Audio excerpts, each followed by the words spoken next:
오늘 주시는 하나님의 말씀은 예레미야 29장 8절부터 15절까지 있는 말씀입니다. 구약성경 1097페이지에 있습니다. 만군의 여호와 이스라엘 하나님께서 이와 같이 말하노라. 너희 중에 있는 선지자들에게와 점쟁이에게 미혹되지 말며 너희가 꾼 꿈도 고지 듣고 믿지 말라. 내가 그들을 보내지 아니하였도다. 그들이 내 이름으로 거짓을 예언함이라. 여호와의 말씀이니라. 여호와께서 이같이 말씀하시니라. 바벨론에서 70년이 차면 내가 너희를 돌보고 나의 선한 말을 너희에게 성취하여 너희를 이곳으로 돌아오게 하리라. 여호와의 말씀이니라. 너희를 향한 나의 생각을 내가 아나니 평안이요 재앙이 아니니라.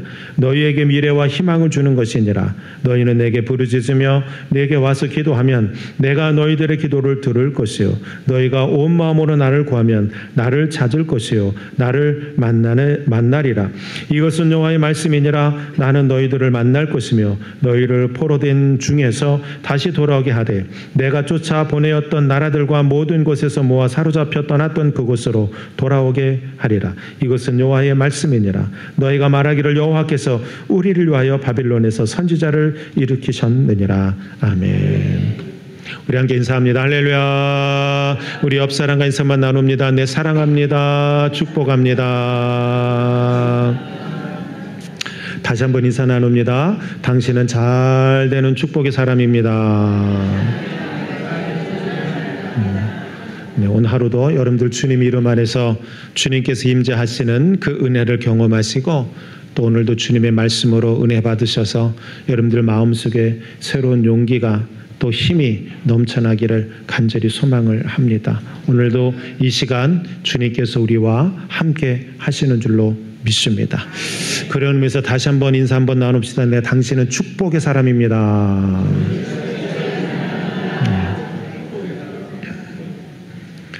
오늘 주시는 하나님의 말씀은 저 주보에 있는 말씀과 같이 하나님이 주시고자 하는 것이라고 하는 가지고 말씀 증거할 때 귀한 은혜의 시간이 되길 소망합니다. 우리에게 하나님이 원하는 게 아니라 하나님이 우리들에게 주기를 원하시는 것들이 있다는 겁니다. 회복에 대한 말씀을 드리고 있는데 하나님이 항상 우리들에게 원하는 것만 들으셨을 텐데 아닙니다. 사실은 하나님이 우리가 원하는 것 이전에 하나님이 먼저 주기를 원하는 게 있다라고 하는 사실입니다. 우리가 그 사실을 알면 온전히 회복되는 겁니다. 키에르케고르라고 하는 사람이 있습니다. 그는 실존주의 철학자이죠. 덴마크의 철학자이면서 동시에 현대 신학에 막대한 영향력을 끼친 신학자이기도 합니다. 현대 신학을 하는 사람들이 이 키에르케고르의 실존주의 철학을 말하지 않으면 적어도 독일 신학은 힘들어지는 겁니다. 반드시 말할 수밖에 없는 신학자입니다. 그 사람이 쓴 책 중에 죽음에 이르는 병이라고 하는 책이 있습니다. 이 책에는 인간을 죽음에 이르게 하는 절망이 있다는 것은 세 가지의 절망이. 그 첫 번째는 뭐냐면 절망으로 인해서 자기를 의식하지 못하는 게 자기 인식이 없는 거예요. 자기가 누구인가, 자기가 어떤 존재인가 이걸 잃어버리는 사람은 결국 죽음에 이르게 된다는 거예요. 두 번째는 뭐냐면 절망으로 인해서 포기하는 사람이에요. 이 사람도 결국 사망에 이르게 된다는 것이죠. 그리고 반대로 또 하나, 절망의 상황에서 자기 자신만 챙기는 사람들이 있어요. 자기 것만 중요하다고 생각하는 사람. 이 사람도 결국은 사망에 이를 수밖에 없다라고 말해요. 키에르케고르는 말해요. 절망을 극복하는 방법은 한 가지밖에 없다는 거예요. 그게 뭐냐? 하나님과의 관계가 회복되는 것이다라는 거예요. 여러분, 하나님과의 관계가 회복되면 절망의 상황에서 충분히 벗어날 수 있습니다. 여러분들이 그 사실을 믿고 만약 절망의 상황에 이르게 된다면 상황마다 다 다르겠지만 그때 다른 것 생각하지 마십시오. 먼저 주님을 찾는 여러분들이 되시기를 간절히 소망합니다. 오늘 본문에 있는 말씀은 마찬가지 절망적 상황에 놓임 받을 수밖에 없었던 이스라엘 백성들을 향하여 하나님이 예레미야라고 하는 선지자를 통해서 주시는 하나님의 말씀입니다. 예레미야 선지자는 이스라엘의 멸망을 예고했던 이사야 선지자가 활동했던 시기보다 약 100년 뒤에 활동했던 선지자입니다. 그러다 보니까 나라가 위태위태한 상황 속에서 선지자의 역할을 합니다. 그리고 결국은 나라가 망하는 것을 보게 됩니다. 그리고 자기 눈으로 이스라엘 백성들이 포로로 끌려가는 걸 목격합니다. 이사야 선지자가 예언했던 그 모습을 그대로 보는 겁니다.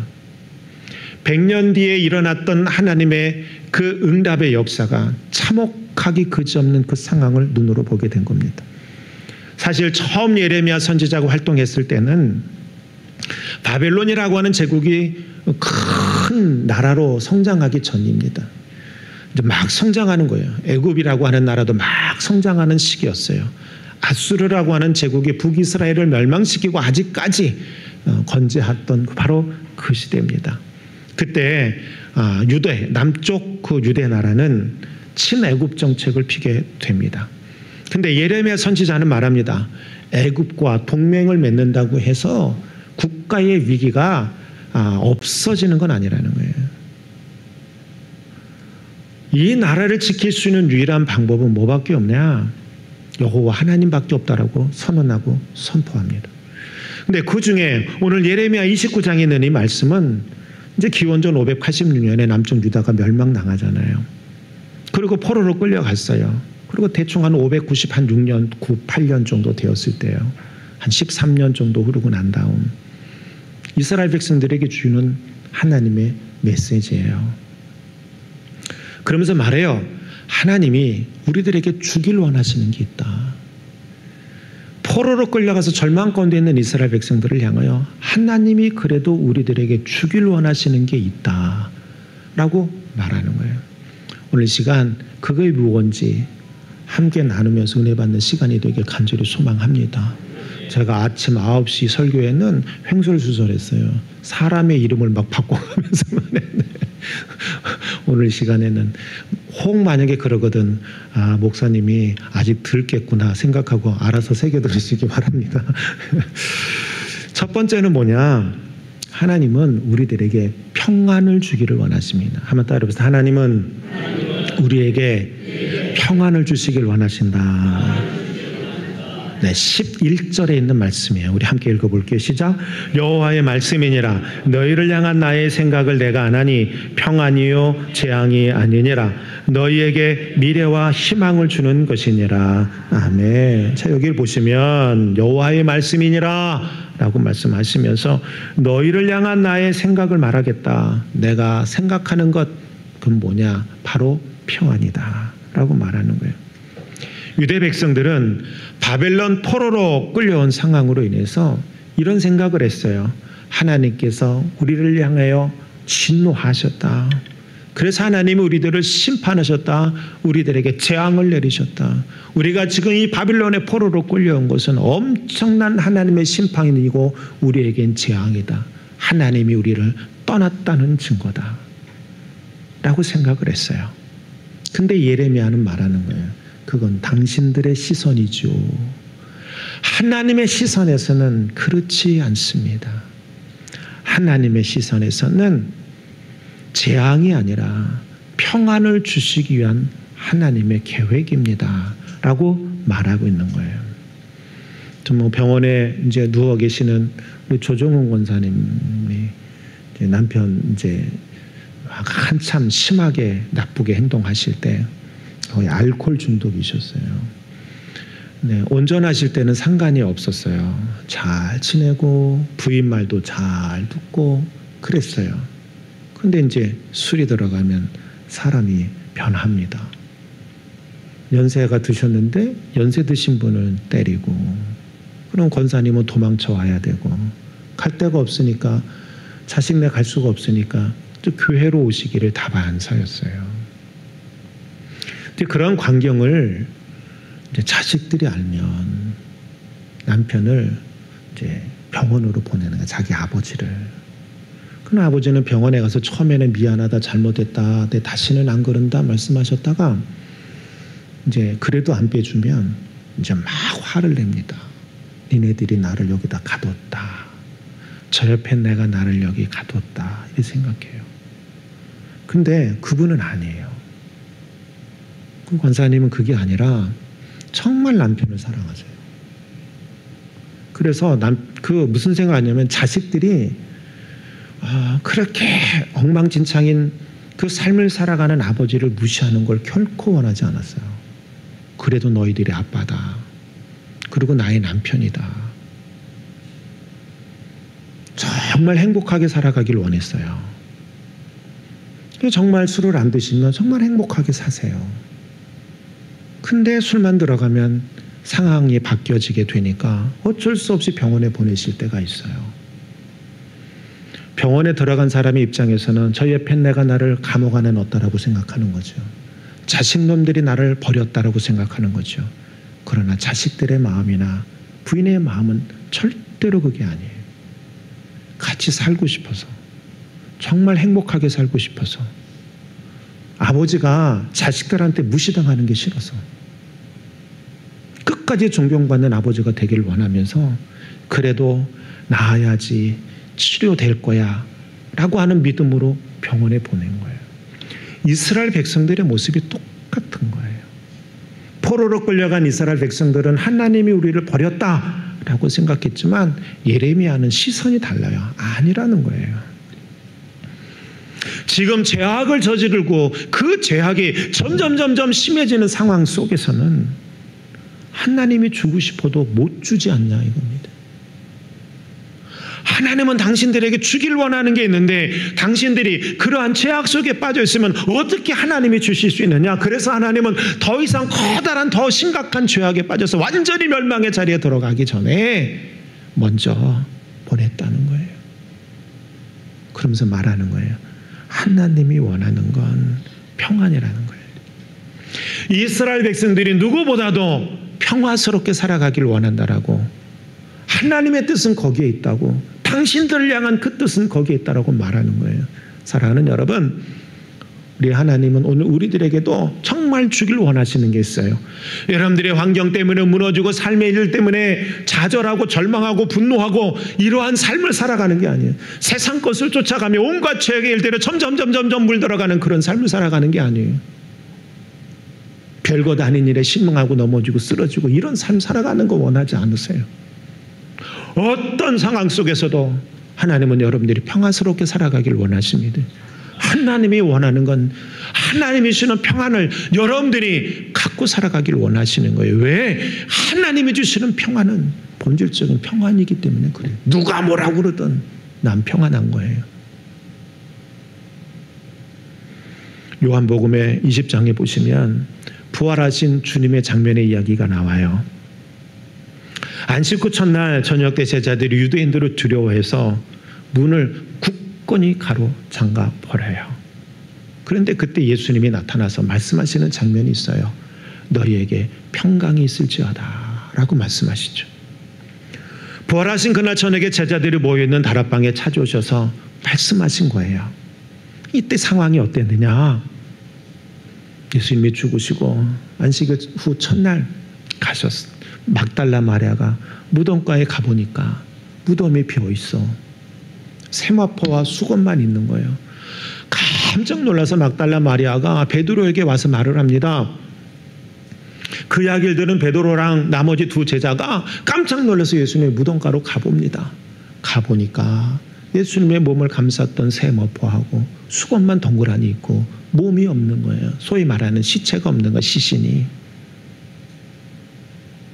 그 광경을 보고 이들이 도대체 어디 갔냐 이러고 실망해요. 사실 며칠 전에 주님이 말씀하셨던 것만 베드로가 생각해냈어도 주님이 부활하셨다라고 말을 할 텐데 그 광경을 보고 집으로 돌아가서는 다시 문을 꼭 걸어 잠굽니다.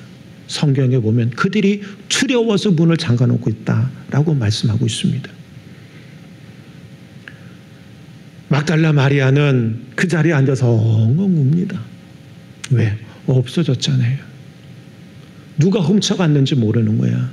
엉엉 울고 있는데 누가 뒤에서 어깨로 톡톡톡톡 칩니다. 보니 부활하신 예수님입니다. 예수님이 말합니다. 내가 다시 살아난다 하지 않았냐? 가서 말하거라. 그럼 막달라 마리아가 그 이야기를 했는데도 불구하고 그들은 두려움에 떨어서 문을 걸어 잠그고 있습니다. 그때 주님이 나타나셔서 하신 말씀이에요. 문을 꼭꼭 두려움 때문에 걸어 잠근 제자들에게 나타나 하신 말씀이 너에게 평강이 있을지어다. 그리고 예수님께서 못 박힌 손과 옆구리를 보여주니까 성경 20장 20절에 보면 요한복음에 보면 그들이 그것을 보고 기뻐하였다라고 기록하고 있습니다. 사랑하는 성도 여러분, 믿음의 반대말은 불신이 아니에요. 믿음의 반대말은 염려예요. 하나님이 항상 함께 하신다는 사실을 잃어버리니까 염려하는 거예요. 걱정하지 마세요. 주님이 함께 하십니다. 두려워하지 마십시오. 주님이 함께 하십니다. 만약에 뭔가 두려움의 일들이 생기걸랑 오늘 주신 말씀을 기억하십시오. 주님은 나에게 두려움을 주려고 하는 것이 아니라 평강을 주기를 원하신다는 사실입니다. 평화죠. 여러분, 평화라고 하는 말에는 우리 인간들이 알고 있는 말 중에 두 가지 많이 알고 있는 말이 있어요. 첫 번째 말은 팍스라는 말이에요. 팍스로와라라고 했을 때 팍스라는 그 말도 평화예요. 그 다음에 우리가 알고 있는 말 중에 하나가 뭐냐면 샬롬이라고 하는 말이에요. 팍스는 뭐냐면 로마인들이 추구하는 평화였어요. 그거는 물질을 통해서 얻는 만족감이에요. 힘을 통해서 얻어낼 수 있는 평화를 말을 해요. 로마 사람들은 이런 평화를 실현하기 위해서 온 힘을 다해서 넓은 땅들을 점령해 갔어요. 남들은 고통을 당해도 우리는 힘을 갖고 영역을 확보하고 그걸 통해서 물질을 얻어내면 우리 로마는 평화스럽다 생각해서 그걸 외쳤던 사람들이에요. 그래서 팍스는 뭐냐? 뭔가 지어야 얻어낼 수 있는 평화를 말하는 거예요. 많은 현대인들이 이런 평화를 자기 자신도 모르고 추구합니다. 샬롬이라고 하는 말은 달라요. 히브리 민족이 추구하는 것이 이건 내적인 거예요. 정신적인 거예요. 이거는 무엇인가 싸워서 얻어낼 수 있는 것들이 아니에요. 이것은 오직 하나님이 주셔야만 가능했던 것들이에요. 그래서 이스라엘 백성들은 하나님을 믿고 하나님을 추구하면서 하나님이 주시는 평안을 누리기를 원했다라고 하는 사실이에요. 저는 여러분들이 이런 평안을 얻기를 간절히 소망합니다. 주님이 주시는 평화를 얻으면 삶의 환경의 일들 때문에 내 삶에 주어져 있는 일들 때문에 사람들 때문에 이 평안스러운 마음을 잃어버리지 않아요. 근데 나 자신도 모르게 팍스를 원하는 사람들, 그 사람들은 없으면 불행하다고 생각하는 거예요. 얻어내지 못하면 실패자라고 생각하는 거예요. 결코 그렇지 않습니다. 찬송가 410장에 있는 찬송을 보면 내 평생에 가는 길이라고 하는 찬송가가 있어요. 이걸 작사한 사람이 누구냐? 호레시오 스페포드라고 하는 사람이에요. 그는 시카고의 저명한 변호사였어요. 의과대학의 법리학 교수이기도 했어요. 하루는 그의 부인의 병이 너무 심약해져서 자녀들과 함께 유럽에 휴가를 가라고 보내줍니다. 그리고 자신은 며칠 있다 떠나겠노라 라고 말하고 부인과 4명의 딸을 배에 태워서 유럽으로 보냅니다. 그런데 그 여객선이 대서양을 지나 유럽으로 가다가 다른 배랑 충돌합니다. 1873년 11월 15일 새벽 2시 배가 가라앉으면서 226명의 사람들이 목숨을 잃어버립니다. 그때 다행히 부인은 구조되었지만 4명의 딸은 흔적도 없이 사라졌습니다. 그래도 아내를 데려와야 하니까 배를 타고 유럽으로 향했습니다. 유럽으로 향하는데 그 배의 선장이 말을 해줍니다. 스페포드 선생님, 바로 우리가 지금 지나고 있는 이곳이 당신의 부인이 타고 있던 배길이 충돌해서 선생님이 내 딸을 잃어버린 바로 장소가 이 장소입니다. 스페포드는 그 이야기를 듣고 너무 마음이 아파서 선실에 들어와 대성통곡하며 하나님 앞에 눈물로 부르짖어요. 주님, 왜 나에게 이런 고통을 주십니까? 왜 이런 시련을 주시는 겁니까? 그는 밤새워 하나님 앞에 울부짖으며 기도합니다. 그러던 중 문득 하나님의 말씀이 떠오릅니다. 열왕기하 4장 26절에 있는 말씀이었어요. 그는 바로 엘리사로 인하여서 아기를 갖게 되었던 수넴 여인에 대한 이야기예요. 어느 날 아들이 죽잖아요. 남편한테 말을 해서 엘리사를 찾아갑니다. 엘리사는 저 멀리 수넴 여인이 오는 광경을 보고 사환 게하시를 시켜서 가서 이렇게 말하라 합니다. 너는 평안하냐? 네 남편도 평안하냐? 네 아이도 평안하냐? 물어보라 합니다. 게하시가 가서 말합니다. 당신 마음에 평안하십니까? 남편도 평안하시죠? 아이도 평안하죠?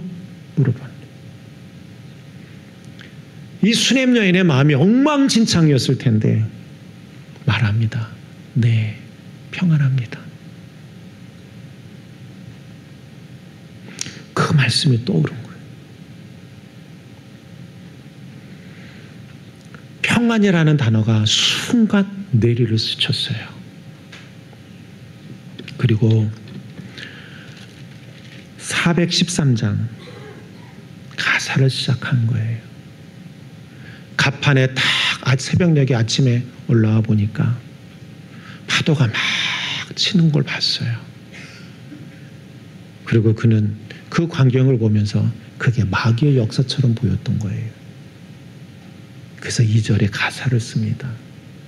저 마귀는 우리를 삼키려고 입 벌리고 달려와도 주 예수는 우리의 대장되니 끝내 싸워서 이기리라.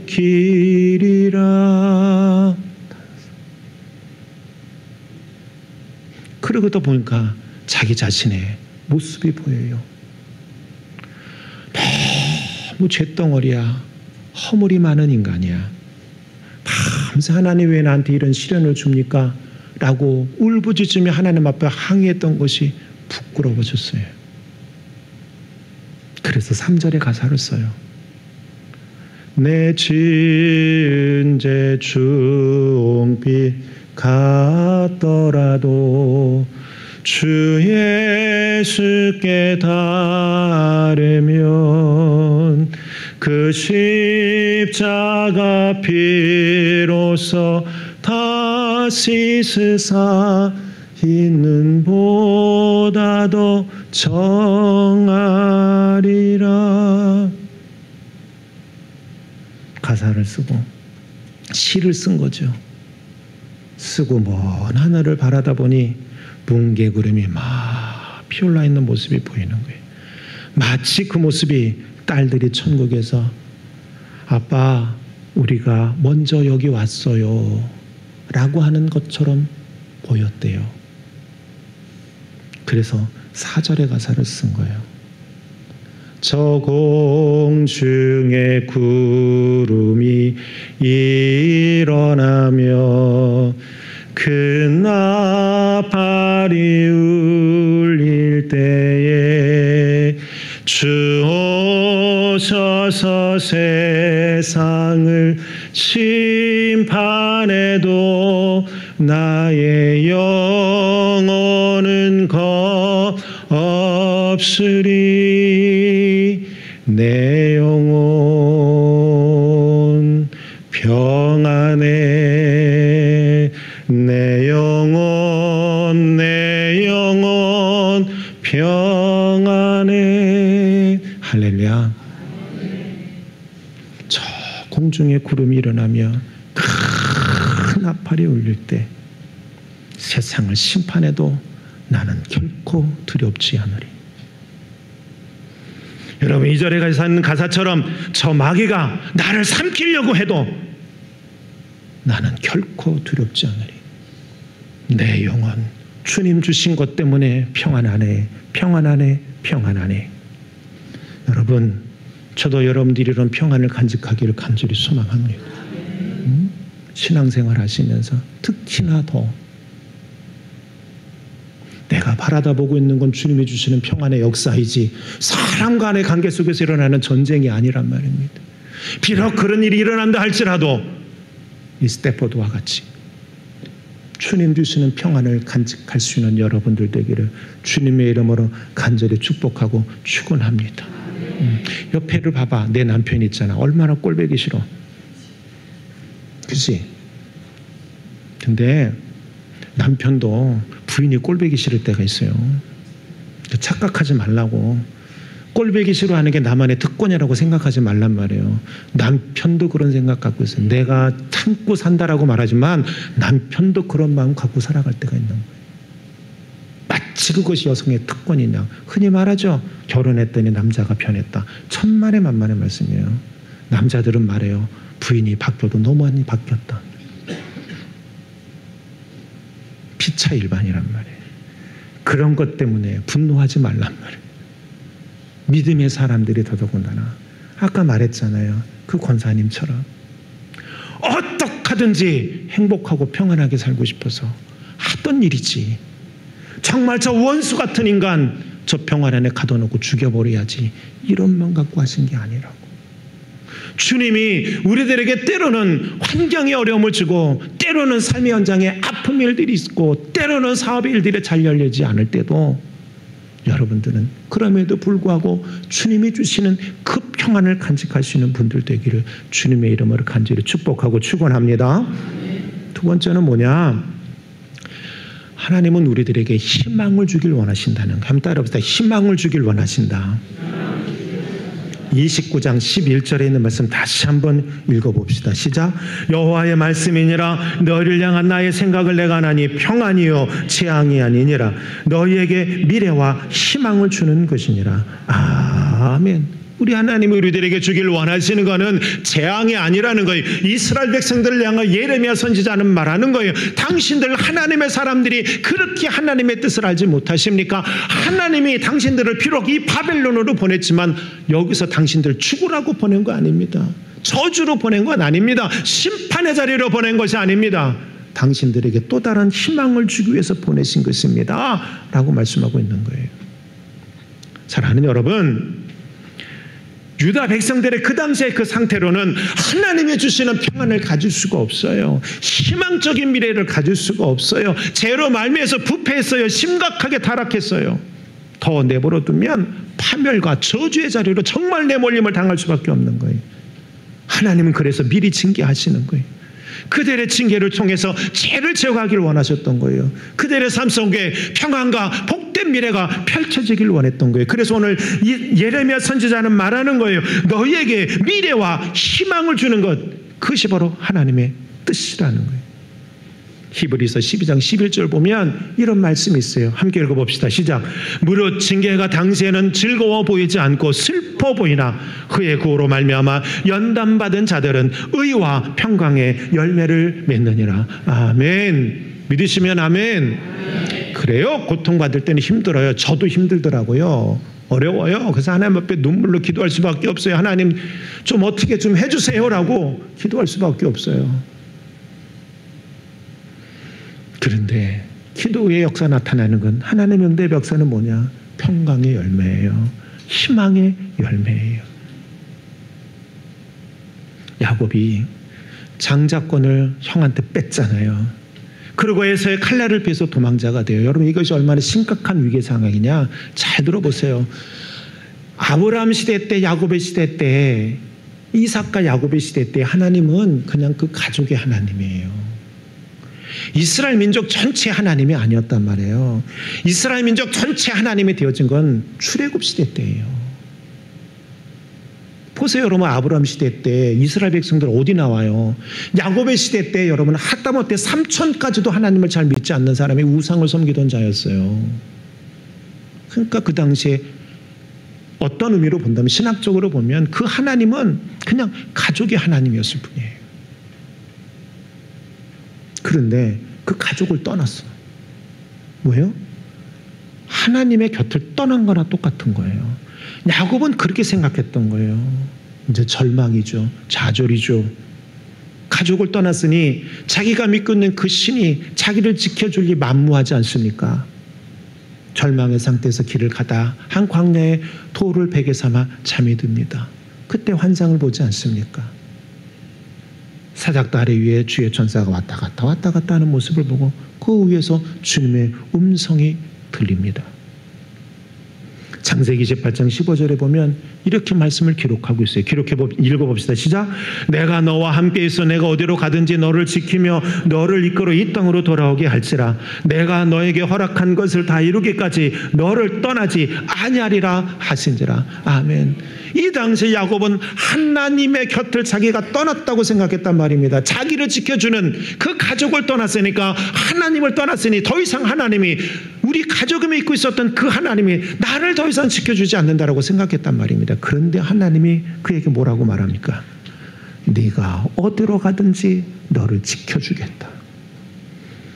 네가 다시 이 땅으로 돌아오게 하겠다. 너에게 허락한 모든 것을 이루기까지 너를 떠나지 아니하리라. 할렐루야. 여러분, 시간이 지났습니다. 이 뜻이 이루어졌습니까? 안 이루어졌습니까? 그대로 이루어졌습니다. 요셉 시대 때도 마찬가지죠. 아버지 곁을 떠났어요. 모든 게 끝난 거죠. 노예로 끌려갔어요. 더 절망입니다. 감옥에 갇혔습니다. 언제 죽을지 모르는 위기의 상황이었습니다. 그럼에도 불구하고 요셉의 마음속에 있었던 것은 바로 오늘과 같은 이런 말씀이에요. 어디로 가든지 너를 지킬 것이다. 내가 다시 이 땅으로 돌아오게 하리라. 그것을 다 이루기까지 결코 너를 떠나지 아니하리라. 주님이 우리를 향하여서 그럼 똑같은 말씀을 하고 있는 거예요. 오늘 이 시대는 희망의 사다리가 사라졌다고 말해요. 가난이 대물림 될 수밖에 없는 시대에 살고 있다고 말해요. 개천에서 용났다. 그건 옛말이라고 말해요. 더 이상 개천에서 용이 나지 못한다는 거예요. 다시 말하면 상승의 사다리가 없어졌다고 생각하는 거예요. 하면 된다. 이제는 해도 안 된다라고 말해요. 시대가 그만큼 변했다는 거예요. 소득의 차이가 교육의 격차로 벌어지게 되고 부의 대물림으로 귀결되는 시대가 오늘 이 시대라고 말해요. 성인들한테 물어봤어요. 70%의 사람이 뭐라고 말하면 인생은 숟가락 색깔에 의해서 결정된다고 생각한다는 거예요. 그래서 금수저, 은수저, 돌수저 얘기가 나오는 거예요. 방송이 심심치 않게 나오지 않습니까? 여러분들 금수저입니까? 아니면 돌수저입니까? 금수저는 없는 것 같아요. 죄송하지만. 그러면 물어봅시다. 그러면 여러분들이 금수저가 아니고 은수저도 아니니 여러분들의 자녀의 미래는 끝입니까? 여러분, 이거 생각해 보세요. 요즘 젊은이들 말하거든요. 그런 것들 때문에 결혼도 포기하고 출산도 포기하는 거예요. 나와 같은 불행을 내 자녀들이 경험하기를 원하지 않는다는 거예요. 포기해버려요. 많아요. 여러분, 분명하게 하나 기억하세요. 어느 시대고 절망은 항상 존재했습니다. 그러나 동시에 희망도 항상 존재했어요. 개천에서 용난다라고 하는 그 시대에도 절망과 희망은 공존했던 시대예요. 이 시대 숟가락 논쟁이 일어나고 있는 이 모습들 속에서도 여전히 절망과 희망은 공존하는 거예요. 중요한 건 뭔지 아십니까? 내가 절망을 선택할 거냐, 내가 희망을 선택할 거냐, 그겁니다. 어리석게도 절망을 선택하는 사람들이 많습니다. 저는 여러분들이 희망을 선택할 수 있는 분들이 되길 간절히 소망합니다. 새삼스럽지 않다 이겁니다. 이 시대가 그렇게 특별하게 새삼스러운 거 아닙니다. 이런 시대는 언제나 있었습니다. 6.25 때 생각해 보세요, 여러분. 그보다 훨씬 100배, 1000배 낫습니다, 여러분. 일제시대 때 생각해 보십시오. 훨씬 더 절망이고 그런 시대였습니다. 그러나 그 시대에도 희망은 있었던 겁니다.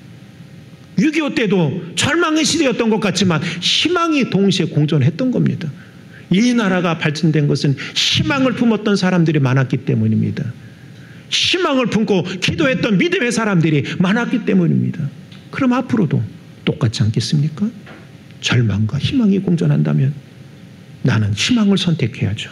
더더군다나 주님은 뭐라고 말해요? 우리들에게 희망을 주길 원하시는데 왜 믿음의 사람들이 절망을 선택하냐 이겁니다. 애기 아빠들, 젊은이들 잘 들어요. 애기 무조건 2 이상 낳아. 어떻게 키워요? 그건 절망을 선택하는 거야. 왜 절망을 생각해? 희망을 생각해야지. 못 키울 것 같죠? 다 자라납니다. 여러분들의 어머니가 여러분들 낳고 똑같은 생각을 했습니다. 얘 하나면 됐지. 그러나 2 낳고 3 낳습니다. 절망이 아니라 희망을 선택할 수 있는 여러분들 되기 주의 이름으로 간절히 축원합니다. 마지막 3번째는 하나님 우리들에게 원하는 게 뭐냐면 기도에 응답해 주길 원하시는 거예요. 한번 따라해 봅시다. 기도에 응답해 주길 원한다. 우리가 착각하는 게 있어요. 하나님 기도에 응답해 주세요. 내가 소망하는 것 같죠? 그 이전에 하나님이 응답해 주길 원하세요. 29장 12절에 있는 말씀 함께 읽어봅시다. 시작. 너희가 내게 부르짖으며 내게 와서 기도하면 내가 너희들의 기도를 들을 것이요. 13절. 너희가 온 마음으로 나를 구하면 나를 찾을 것이요 나를 만나리라. 14절에 이렇게 말해요. 이것은 주의 말씀이니라. 주님이 원하는 거예요. 누구보다도 원해요. 응답해 주길 원해요. 에스겔서 36장 36절에 보면 이런 말씀이 있어요. 함께 읽어봅시다. 시작. 너희 사방에 남은 이방 사람이 나 여호와가 무너진 곳을 건축하며 황폐한 자리에 심은 줄을 알리라. 나 여호와가 말하였으니 이루리라. 주 여호와께서 이같이 말씀하셨느니라. 그래도 이스라엘 족속이 이같이 자기들에게 이루어 주시기를 내게 구하여야 할지라 그랬어요. 뭐라 그랬냐면 자 에스겔도 똑같아요. 포로 바벨론에 가 있는 상황이에요. 하나님이 희망의 메시지를 주는 거예요. 에스겔 선지자를 통해서. 그러면서 말하는 거예요. 자, 황폐한 땅 예루살렘을 말하는 게 그 땅을 다시 세워주겠다. 이방 사람들이 이 예루살렘이 다시 세워지는 걸 보겠다. 여러분 보세요. 성전이 세워졌어요. 성벽이 세워졌어요. 도시가 다시 세워졌어요.